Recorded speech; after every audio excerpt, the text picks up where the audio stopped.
મિત્રો, આ ગુજ્જુભાઈ ગિરીશ કુમારના જીવનમાં હવે સોનાનો સૂરજ ઉગશે. મારો હિતિયો બદલાઈ ગયો છે, ભણવા માંડ્યો છે. મને કહે છે, પપ્પા હું ભણી ગણીને તમારી સેવા ચાકરી કરીશ. તમે નહીં માનો, મારું ગળું દબાવવાને બદલે હવે રોજ મારા પગ દબાવે છે.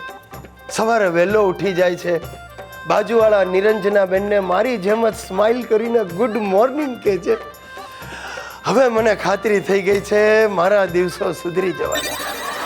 જય શ્રી કૃષ્ણ પપ્પા. આવો બેટા. જય શ્રી કૃષ્ણ હિતેશ.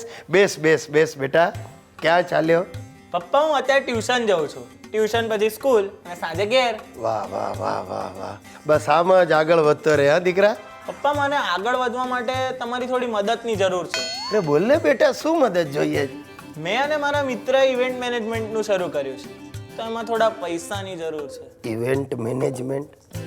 દીકરા મારા, તું હજી તારા ઇવેન્ટ મેનેજ નથી કરી શકતો, તારે ગામના ઇવેન્ટ મેનેજ કરવા છે બેટા.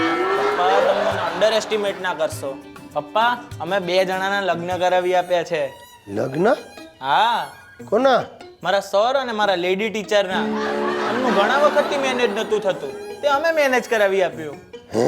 હા, અને એ લગ્નમાંથી અમને 8,000નો પ્રોફિટ થવાનો છે. દીકરા જરા ધીરો પડ. આ તારા પ્રોફિટમાં ક્યાંક મને ફિટ ના આવી જાય. જો તારી આ ઉંમર નથી બિઝનેસ કરવાની, હમણાં ભણવામાં ધ્યાન આપ. પપ્પા, ધીરુભાઈ અંબાણીએ પણ મારી ઉંમરેથી જ ધંધો શરૂ કરેલો. બેટા તું તારી જાતને ધીરુભાઈ અંબાણી સાથે સરખાવે? હલો, આ ભાઈ બોલું. આ ગિરીશ કુમાર? હા હા. શું વાત કરો? નહીં નહીં નહીં ભાઈ, જો ના ના ના, તમે ઘરે નહીં આવતા. હું તમને પાછો ફોન કરું છું, મૂકી દો. હા હા હા. એટલે હિતિયા હરામખોર, આ તે જે ઇવેન્ટ મેનેજમેન્ટ કર્યું એમાં ખુરશીના 12,000 રૂપિયાનું ભાડું બાકી રાખ્યું ને તેને એમ કહી દીધું મારા બાપા ચૂકવશે. અરે પપ્પા, મેં ખુરશીવાળા જોડેથી 12,000 ઓછા કરાવેલા, પણ એ ના માન્યો. મેં કહી દીધું લઈ લેજે મારા બાપા પાસેથી. જા. હરામખોર, તું આમાં મારું દેવાળું કઢાવીશ. પપ્પા મને ખબર છે તમને મારાથી ઈર્ષા થાય છે. એક દિવસ જોજો, હું જ તમને મારા ત્યાં નોકરીએ રાખીશ. ભગવાન, ખરી વાત હતી. મને અંદરથી થતું તું મારા દિવસો ફરવાના. તે આ સાહેબ, તમે બધા આ ગુજ્જુભાઈ ગિરીશ કુમારને ફેમસ બનાવી દીધો, પણ એમાં મારે ઉપાધિ થઈ ગઈ છે. હવે મારી બૈરી સુશીલા મારી વાંહે પડી ગઈ છે. મને કે હવે આપણે ગાડી લેવી છે. મેં કહ્યું ભાઈ આપણે ગાડીનું શું કામ? મને કે ના, સોસાયટીમાં બધા પાસે મારે વટ પાડવો છે. તે હિતિયો હાળો સવાર પડી નથી ને છાપામાંથી નંબરો શોધી ને મા દીકરો ગાડીની ફ્રી ટ્રાયલ લેવા રોજ સવારે ઉપડી જાય.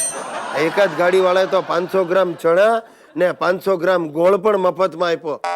અને 2 દિવસ પહેલા તો ગાડીની ટ્રાયલ લેવા માટે જે સવારથી નીકળ્યા બપોર સુધી પાછા ના આવ્યા. મને ચિંતા થઈ કે આ ગયા ક્યાં.